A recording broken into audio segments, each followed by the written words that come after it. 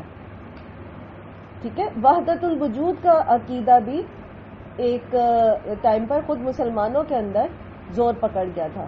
جیسے ہندوؤں میں عقیدہ ہے نا کہ ان کا جو سپریم گاڈ ہے، ایشور جو ہے، وہ ہر چیز کے اندر موجود ہے، ہر جاندار کے اندر موجود ہے. تو وہ پھر چھوٹے سے چھوٹا کیڑا اور چونٹی، اور ہاں مسلمانوں میں ان کا ایشور نہیں ہوتا کیونکہ مسلمانوں کو تو بے دریغ مارتے ہیں وہ، لیکن بہرحال وہ پھر نہیں مارتے، اسی لیے وہ آپ دیکھتے ہیں کہ وہ ویجیٹیرین ہوتے ہیں. لیکن بہرحال وہ یہ عقیدہ مسلمانوں میں بھی ایک وقت میں آیا تھا وحدت الوجود کا، جس میں یہ صوفیزم میں ابھی بھی یہ عقیدہ موجود ہے. وہ یہی کہتے ہیں کہ اللہ جو ہے نعوذ باللہ وہ ہر چیز کے اندر موجود ہے. اور اسی طرح یہ بھی رکھنا ذہن میں، شیطان یہ بھی وسوسہ ڈالتا ہے کہ جو بھی کر لو اللہ تو بڑا غفور الرحیم ہے، تم بس لا الہ الا اللہ پڑھے ہوئے ہو، اب تم جو مرضی کرتے رہو تو تمہیں کوئی نقصان نہیں دے سکتا، تمہارا کوئی مطلب تمہیں اللہ تعالیٰ عذاب نہیں دیں گے، تمہیں جہنم میں نہیں پھینکا جائے گا کیونکہ تم نے فلان کی بیعت کر لی ہے، چونکہ یہ بات بس اللہ تعالیٰ تمہیں معاف کر دے. پھر اسی طرح یہ بھی شیطان بندے کو اللہ کے بارے میں دھوکے میں ڈالتا ہے کہ اللہ تعالیٰ تمہیں معاف نہیں کرے گا، تم نے تو اتنے گناہ کر لیے اور تم نے تو ایسے اور ایسے گناہ کبیرہ کیا، اب تو اللہ تمہیں معاف نہیں کرے گا کبھی. تو پھر انسان کہتا ہے کہ اب چونکہ معافی تو ہے نہیں، اب آخرت کا تو عذاب ہی ہے، تو چلو پھر دنیا میں تو جو کر سکتے ہیں مزے وہ تو کریں. تو یہ مختلف عقائد، مختلف چیزیں شیطان جو ہے وہ لوگوں کے اندر مختلف ادوار میں ڈالتا رہا ہے. اور ابھی بھی یہ چیزیں آپ دیکھیں گے جو ایتھیسٹ ہیں، کتنے بڑے سائنٹسٹ ہیں، کتنے زیادہ تعلیم یافتہ لوگ ہیں، لیکن وہ اسی سوچ میں ہیں کہ کوئی خدا نہیں ہے، یہ زمین اور یہ کائنات بس ایسے ہی چلتی جا رہی ہے. اور اصل میں اس کے پیچھے کیا ہوتا ہے؟ اصل میں اس کے پیچھے یہ ہوتا ہے کہ وہ مذہب کی قید سے نکلنا چاہتے ہیں، کیونکہ جب آپ کسی خدا کو مانتے ہیں تو پھر کیا ہوتا ہے، آپ کو ان رولز اینڈ ریگولیشنز کو فالو کرنا پڑتا ہے جو خدا آپ کو سکھا رہا ہے. تو وہ چونکہ اپنی مرضی کی زندگی گزارنا چاہتے ہیں تو وہ یہ چیپٹر ہی ختم کر دیتے ہیں، خدا والا کہتے ہے ہی نہیں. تو یہ اصل میں کیا ہے؟ یہ شیطان کے دھوکے. اللہ تعالیٰ بتا رہے ہیں کہ شیطان تمہارا بہت بڑا دشمن ہے، تم اس کو دشمن سمجھو. یہ بات ہم پہلے بھی ڈسکس کر چکے ہیں، اور آپ میں سے بہت جو لوگ ہمارے ساتھ تزکیہ گروپ میں تھے تو وہاں ہم نے ایک کتاب پڑھی تھی کیف تنجو من مکائد الشیطان، کہ آپ شیطان کے چالوں سے کیسے بچ سکتے ہیں. تو اس میں ہم نے اس کو تفصیلاً ڈسکس کیا تھا. اور ویسے بھی اکثر میں یہ بات ہوتی رہتی ہے ہماری کہ شیطان جب دشمن ہے نا، اور اللہ تعالیٰ کہہ رہے ہیں کہ تم اس کو دشمن سمجھو، اس کو اپنا خیر خواہ نہ سمجھو، اس کے ہاتھ میں اپنا ہاتھ نہ دو، اس کے وسوسوں کو جاننے پہچاننے کی کوشش کرو. تو اس ایک فنامنا کو لے کے نا آپ کے شیطان تمہارا دشمن ہے، اسے دشمن سمجھو. تو آپ اس کو اب تھوڑا سا انالائز کرنا شروع کریں کہ اگر کوئی آپ کا دشمن ہوتا ہے تو پھر اور آپ کو پتہ ہے کہ وہ آپ کا دشمن ہے، ٹھیک ہے، اور وہ آپ کو ہمہ وقت نقصان پہنچانے کے در پہ ہے، تو پھر آپ کی اسٹریٹجیز کیا ہوتی ہیں؟ کیا آپ اس سے بے خبر رہتے ہیں؟ آپ اس کی چالوں کو جاننے کی کوشش نہیں کرتے؟ آپ اپنا دفاعی انتظام نہیں کرتے؟ جب آپ کو پتا ہے کہ ایک آپ کا دشمن ہے اور وہ ہر وقت چکنا ہے اور آپ کو نقصان پہنچانا چاہتا ہے اور وہ پہنچا کے ہی رہے گا، تو پھر آپ کی اپنی ذمہ داری کیا ہے؟ آپ اپنے آپ کو کھلا اس کے سامنے چھوڑ دیں گے کہ ٹھیک ہے جی جو مرضی ہوتا رہے؟ کیا کرتے ہیں آپ جب پتا ہوتا ہے کہ یہ دشمن ہے اور یہ مجھ پہ حملہ کرے گا ہی لازماً اور طاق کے کرے گا؟ تو پھر آپ کیا کرتے ہیں؟ پھر آپ اپنا آرمر پہنتے ہیں نا، آپ دفاعی انتظامات کو درست کرتے ہیں، اس کی چالوں کو سمجھنے کی کوشش کرتے ہیں.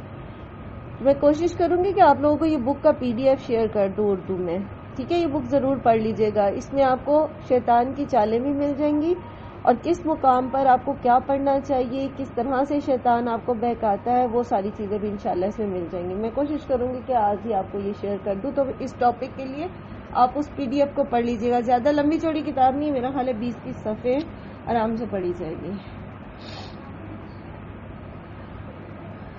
ان الشیطان لکم عدو فاتخذوہ عدوا انما یدعو حزبہ لیکونوا من اصحاب السعیر، کہ وہ تو اپنے گروہ کو اس لیے بلاتا ہے تاکہ سب کے سب جہنم میں واصل ہوں، سب کے سب جہنم میں جائیں. تو شیطان کا تو یہ اللہ سے وعدہ تھا کہ اللہ تعالیٰ میں ابن آدم کو جہنم میں لے کے جاؤں گا. تو پھر اللہ تعالیٰ نے کیا کہا تھا کہ میں جہنم کو تجھ سے اور ان سب کے ساتھ جنوں ان سے بھر دوں گا جو تیری پیروی کریں گے. تو اب آپ دیکھ لیں کہ شیطان کا حملہ ہم پر کیا ہے کہ وہ ہمیں اپنے پیچھے لگا لے. اچھا ابھی جیسے بات ہو رہی تھی، رقیہ نے بات کی کہ بیٹھے بیٹھے انسان کے وسوسے آنے شروع ہو جاتے ہیں اور اس طرح کی باتیں یا کسی کے متعلق یا جو بھی، تو یہ بھی شیطان کا حربہ ہوتا ہے. ٹھیک ہے، اب اگر آپ کو یہ پتا ہے آپ اپنے دشمن سے چکنے ہیں اور آپ کو پتا ہے یہ شیطان کی ایک اسٹریٹجی ہے، وہ مجھے سستی ڈالتا ہے، وہ مجھے لیتھارجک کر دیتا ہے، وہ میرے دماغ میں ایسے چیزوں کو گھما گھما کے لاتا ہے، وہ مجھے ڈراتا ہے، مفلسی سے ڈراتا ہے، مجھے پریشان کرتا ہے، تو آپ فوراً سمجھ جاتے ہیں کیونکہ یہ شیطان ہے اور شیطان میرا دشمن ہے. تو لا حول ولا قوت الا باللہ، اور آپ تعوذ پڑھتے ہیں اور اللہ تعالیٰ کی پناہ لیتے ہیں اور آپ فریش ہو جاتے ہیں اور آپ اپنے کام میں لگ جاتے ہیں. دوسری کنڈیشن میں کیا ہے، جو شخص پہچانتا ہی نہیں کہ یہ تو اس کے دشمن کا وار ہو رہا ہے اس کے اوپر، تو وہ اپنے آپ کو سیلف پیٹی کا شکار کر لیتا ہے، وہ اپنے آپ کو بیمار سمجھنا شروع کر دیتا ہے اور پھر سم ٹائم یہ چیز باقاعدہ بیماری بن جاتی ہے اور لوگ ذہنی اور جسمانی طور پر جو ہے وہ بیمار ہو جاتے ہیں. بہت ساری ایسی بیماریاں ہیں جو شروع اس سے ہوتی ہیں، جو شیطان کے حملوں سے شروع ہوتی ہیں، جن میں ڈپریشن ہے، انزائٹی ہے اور اسی طرح کی بے چینی کی کیفیت اور بہت ساری ایسی چیزیں ہیں. تو انشاءاللہ وہ بک جو ہے وہ میں شیئر کروں گی، تھوڑی سی اس میں ابھی معلومات ہوں گی، آپ اس کو پڑھ لیجیے گا. الذین کفروا لہم عذاب شدید، وہ لوگ جنہوں نے کفر کیا ان کے لیے سخت عذاب ہے. والذین آمنوا وعملوا الصالحات لہم مغفرۃ واجر کبیر، تو جو لوگ ایمان لائیں گے اور نیک اعمال کریں گے ان کے لیے تو بہت بڑا اجر ہے. اب دیکھ لیں شیطان آپ کا دشمن ہے اور وہ چاہتا ہے کہ لوگوں کو اللہ سے دور کر دے، لوگوں کو اللہ سے مایوس کر دے، اللہ کے بارے میں لوگوں کے کانسیپٹس، ان کے عقائد آلودہ کر دے اور اسی طرح انہیں دنیا کی زندگی کے ذریعے دھوکے میں ڈال دے، دنیا میں ان کی برائیوں کو مزین کر دے، ان کے سامنے ان کو خوبصورت بنا کے دکھائے. تو اللہ تعالیٰ فرما رہے ہیں کہ دیکھ لو پھر یہ دو کیٹیگریز بنیں گی، ایک وہ جو اس دشمن کو دوست بنا کے اس کے راستے پہ چل پڑیں گے تو پھر ان کے لیے کیا ہے عذاب شدید، اور وہ جو اس کو دشمن ہی سمجھیں گے اور اپنے اعمال کی اصلاح میں لگے رہیں گے، اپنے ایمان کی مضبوطی میں لگے رہیں گے تو ان کے لیے پھر آخرت کا بڑا اجر ہے. افمن زین لہ سوء عملہ فرآہ حسنا تو پھر وہ شخص جس کے لیے اس کا برا عمل سجا دیا گیا ہو اور وہ اس کو بھلائی سمجھ رہا ہو، فَإِنَّ اللَّهَ يُضِلُّ مَن يَشَاءُ وَيَهْدِي مَن يَشَاءُ، تو بے شک اللہ تعالیٰ جس کو چاہتا ہے گمراہ کر دیتا ہے، جسے چاہتا ہے ہدایت دیتا ہے. فَلَا تَذْهَبْ نَفْسُكَ عَلَيْهِمْ حَسَرَاتٍ، تو نہ آپ اپنی جان کو حسرت میں ڈال کر ہلاک کریں. إِنَّ اللَّهَ عَلِيمٌ بِمَا يَصْنَعُونَ، اللہ تعالیٰ خوب اچھی طرح جانتے ہیں جو کچھ یہ کر رہے ہیں. ایک شخص جس کے لیے اس کی برے اعمال خوبصورت بنا دیے ہیں. دیکھیں وہ شخص جس کے اندر یہ احساس ہوتا ہے کہ یہ برائی ہے، وہ برا کام کر تو رہا ہوتا ہے لیکن اسے پتہ ہوتا ہے کہ یہ برائی ہے، تو اس کے بہت سارے چانسز ہوتے ہیں کہ وہ واپس پلٹ آئے، وہ خیر کی طرف آ جائے. وہ کبھی اس کا ضمیر یا لوگ یا کسی اور طریقے سے وہ خیر کی طرف آ سکتا ہے. لیکن ایک وہ شخص جو قتل کرتا ہے اور اس کو اس میں کچھ عیب ہی نہیں لگتا، کوئی برائی نہیں لگتی، جو زنا کرتا ہے اور وہ اس کے لیے خوبصورت عمل ہے، وہ سمجھتا ہے کہ وہ کوئی بہت ہی اچھا کام کر رہا ہے، جو اور ایسے ایسے کام کرتے ہیں اور اس میں لذت تلاش کرتے ہیں اور سمجھتے ہیں کہ بس دے آر ڈوئنگ رائٹ، وہ حق پر ہیں، وہ صحیح کام کر رہے ہیں. جیسے مثال کے طور پر ایک شخص جسے معاشرے میں اس کا حق نہیں ملا، غربت تھی یا کسی وجہ سے ڈگری کر لی، نوکری نہیں ملی، اب وہ اگر چوری کرتا ہے اور وہ سمجھتا ہے کہ وہ حق بجانے پہ، تو وہ چوری کو برا تو نہیں سمجھے گا نا، وہ تو یہ سمجھے گا کہ جب میرے ساتھ زیادتی ہوئی ہے تو یہ میرا حق ہے کہ میں بھی زیادتی کروں. تو ایسا شخص جو برائی کو اچھا سمجھ کے کرتا ہے، پھر اس کے اندر خیر کی طرف پلٹنے کی صلاحیت ختم ہو جاتی، پھر وہ سیدھے رستے پر نہیں آتا. ہاں جس کو یہ احساس رہے کہ میں غلط کر رہا ہوں تو وہ پلٹ آتے. یہاں اسی چیز کا ذکر ہے کہ کفار مکہ جو شرک کر رہے ہیں، جو نبی صلی اللہ علیہ وآلہ وسلم کو جھٹلا رہے ہیں، تو وہ اس کو حق سمجھ کے کر رہے، وہ اس کو بہترین کام سمجھ کے کر رہے. وہ سمجھ رہے ہیں کہ ہم اپنے آباء و اجداد کے عقائد کو جو ڈیفینڈ کر رہے ہیں تو ہم کوئی بہت اعلیٰ کام کر رہے ہیں، ہم کوئی بہت بہترین کام کر رہے ہیں. تو جب وہ اپنی برائی کو بہترین کام سمجھ رہے ہیں تو وہ پھر پلٹیں گے بھی نہیں اللہ کی طرف. یہی معاملہ بدعت کا ہوتا ہے. انسان گناہ کر کے تو توبہ کر لیتا ہے، لیکن جب وہ بدعت میں مبتلا ہو جاتا ہے نا تو وہ تو اس کو نیکی سمجھ کے کر رہا ہوتا ہے، تو وہ پھر استغفار بھی نہیں کرتا. یہ پھر زیادہ خطرناک ہو جاتا ہے کہ ایک طرف وہ اللہ کے رسول کے طریقے کو چھوڑ کر خود ساختہ نیکیاں کرنے کی کوشش کرتا ہے اور پھر اس کو وہ برا بھی نہیں سمجھتا، تو پھر وہ توبہ بھی نہیں کرتا، پھر وہ ہدایت کے راستے پہ بھی نہیں آتا. تو اللہ تعالیٰ نبی صلی اللہ علیہ وسلم سے فرما رہے ہیں کہ یہ تو سیدھے راستے پر نہیں آنے والے، کیونکہ انہوں نے تو اپنی برائی، ان کی جو برائی ہے، ان کا جو شرک ہے، ان کا جو فلسفہ ہے اللہ کے بارے میں، یہ اس کو بہت اچھا سمجھتے، نیکی سمجھتے. تو آپ پریشان نہ ہو، آپ اپنی جان نہ گلائیں ان کے پیچھے. اور یہ موضوع بہت دفعہ پڑھ چکے کہ نبی صلی اللہ علیہ وآلہ وسلم کو اللہ تعالیٰ نے تسلی دی ہے کہ آپ اس چیز کے لیے اپنے آپ کو پریشان نہ کریں کہ یہ جو لیڈرشپ تھی نا مکہ کی، قریش کی، وہ لیڈرشپ جو تھی وہ نہیں مانتی تھی. عام عوام جو تھے ان کو تو وہ زبردستی روک دیتے تھے نا، نہ قرآن سننے دیتے تھے، پھر اپنی عورتوں پہ پابندی لگاتے تھے، پھر بچوں پہ پابندی لگاتے تھے، پھر اپنے غلاموں پہ پابندی لگاتے تھے. تو اللہ تعالیٰ فرما رہے کہ اللہ تعالیٰ ان کی ساری حرکتوں کو جانتے ہیں. آپ اس چیز کے لیے اپنے آپ کو ہلاکت میں نہ ڈالیں، بلکہ انسان فوکس اس چیز پہ رکھے کہ جو اصلاح کا طلبگار ہے اس کو صحیح راستے کی طرف رہنمائی کی جائے. جیسے عبس وتولی میں اللہ تعالیٰ نے فرمایا واللہ الذی ارسل الرياح فتثير سحابا فسقناه الى بلد میت فاحیینا به الارض بعد موتها كذلك النشور. پھر ہم بادلوں کو خشک زمین کی طرف لے جاتے ہیں اور اس سے زمین کو اس کی موت کے بعد زندہ کرتے ہیں. اسی طرح دوبارہ جی اٹھنا ہے. یہ لوگ جو مرضی باتیں کرتے رہیں کہ نہیں ہم اللہ تعالیٰ دوبارہ کسی کو نہیں اٹھائے گا اور یہ زندگی تو بس یہی ہے اور قیامت نہیں آئے گی، تو اللہ تعالیٰ ایک مثال سے سمجھاتے ہیں کہ دیکھو جس طرح ایک خشک زمین ہے اس پہ اللہ تعالیٰ پانی برساتے ہیں تو وہ ہری بھری ہو جاتی ہے، اسی طرح اللہ تعالیٰ مردوں کو بھی زندہ کر دیں گے. ایک بنجر زمین ہے، آپ سب دیکھتے ہوں گے نا، سردیوں میں پتے جھڑ جاتے ہیں پودوں کے، بالکل خشک ہو جاتے ہیں، بالکل ایسے مردہ سے ہو جاتے ہیں، زمین سخت سی ہو جاتی ہے، لگتا ہی نہیں کہ یہاں یہ اس پودے پہ کبھی کوئی بہار بھی ہے. پھر جیسے ہی فروری سٹارٹ ہوتا ہے تو آپ دیکھتے ہیں انہی سخت ٹہنیوں میں سے جو ذرا سی موڑیں پر چٹک کے ٹوٹ جائے، انہی میں سے چھوٹی چھوٹی سی کونپلیں نکلنا شروع ہو جاتی ہیں اور وہ پھر ہرا بھرا ہو جاتا ہے سب کچھ. تو اللہ تعالیٰ اسی طرح مردوں کو بھی زندہ کر دیں گے، اس کے لیے کیا مشکل ہے.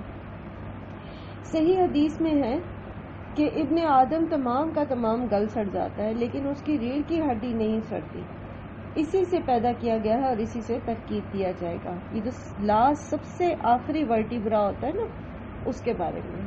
اور آپ تھوڑا سا گوگل کریں گے تو آپ کو اس میں بھی یہ فیکٹ ملے گا کہ یہ جو ہے اس کے ڈکے میں جو ہے وہ سب سے زیادہ ٹائم لگتا ہے. یہ جو آخری ریڑھ کی ہڈی کا آخری مورا ہوتا ہے نا، سب سے نیچے جو پھولے کی ہڈی کے پاس ہوتا ہے، تو اس کے ڈکے میں سب سے زیادہ ٹائم لگتا ہے.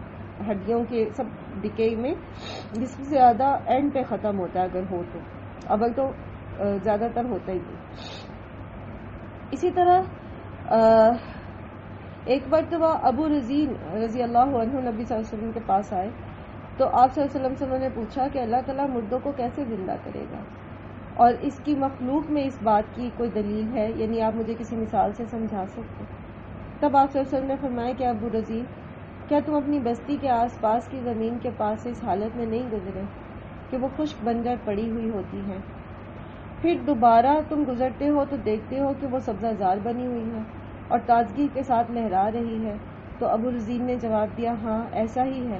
تو آپ صلی اللہ علیہ وسلم نے فرمایا بس اسی طرح اللہ تعالیٰ مردوں کو زندہ کرتے ہیں. تو بات دراصل یہ کہ اللہ کی نشانیاں تو انسان کے ارد گرد بکھری ہوئی ہوتی ہیں، بس اس کا تدبر اور اس کا غور و فکر نہیں ہوتا. اور دنیا کی زندگی میں نے ہمیں اتنے دھوکے میں ڈال رکھا اور ایسے اپنے اندر الجھا رکھا ہے کہ ہمارے پاس جو ہے وہ وقت ہی نہیں ہے کہ ہم تھوڑی دیر سکون سے بیٹھے اور اللہ کی کائنات میں کچھ غور کرے. تو اس میں جو ہے اسی لیے کہا اللہ تعالیٰ نے کہ دنیا کی زندگی تمہیں دھوکے میں نہ ڈال دے، کہ سارا وقت ہم اسی کی چکا چوند میں لگے رہیں، اسی کے پیچھے دوڑتے رہیں اور یہاں تک کہ ہم اپنی قبروں کو پہنچ جائیں اور ہمیں اس چیز پہ غور و فکر کرنے کا ٹائم ہی نہ ملے کہ اللہ تعالیٰ نے یہ دنیا بنائی کیوں تھی اور ہمیں دنیا میں بھیجا کیوں تھا اور اصل میں ہمارا کرنے کا کام کیا تھا.